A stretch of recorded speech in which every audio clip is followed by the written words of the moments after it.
The next thing we're going to talk about is turtle, which is here basically. When you're down, you're tucked, and you might well ask yourself, why on earth would you want to end up there?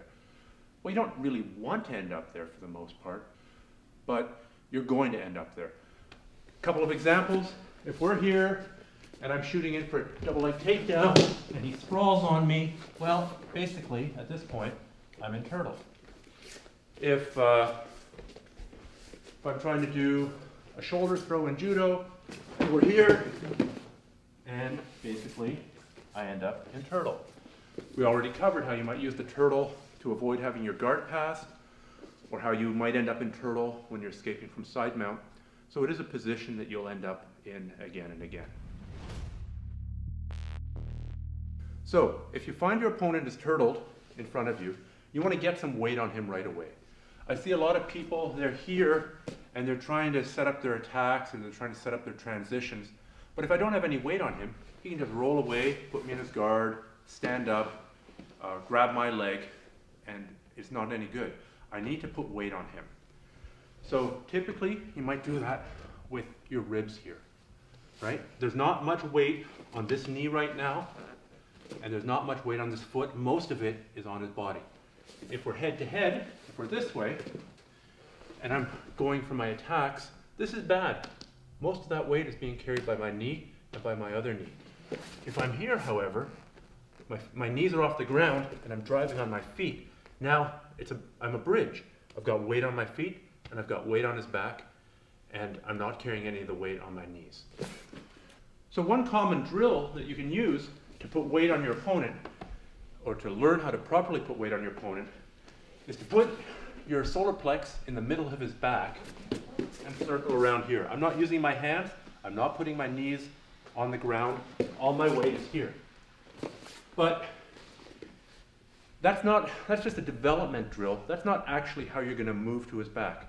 Because, okay, come onto my back and do that.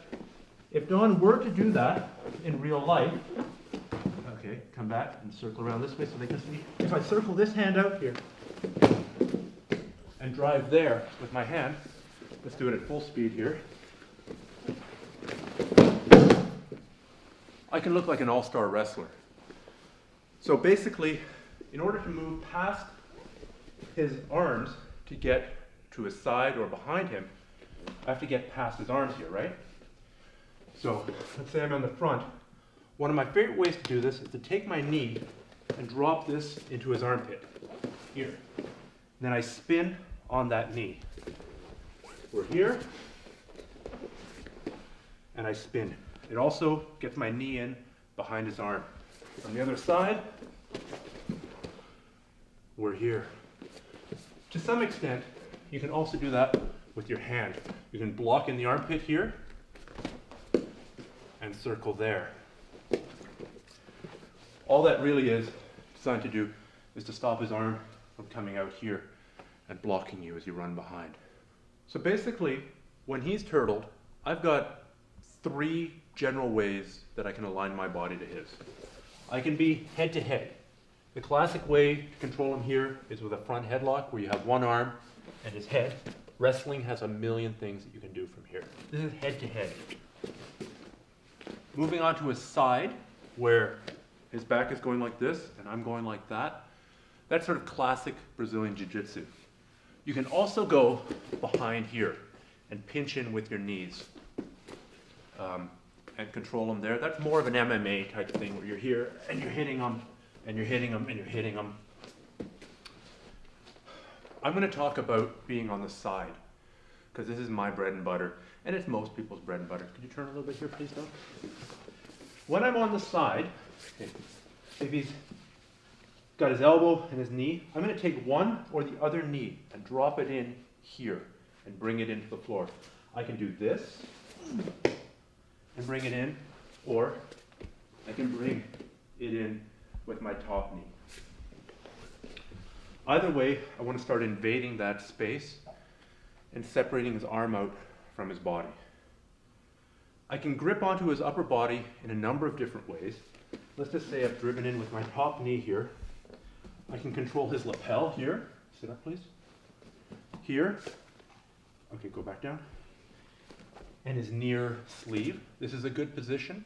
From here, I have a fair bit of leverage, and I can actually just start bullying him over this way if he's unwary.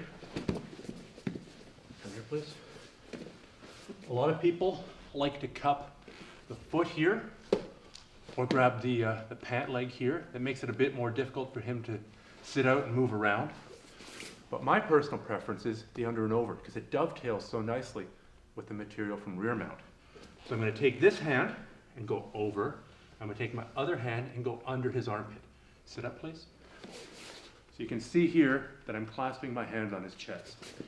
I have to be careful here a little bit by not giving him too much of this arm, because if I give him too much,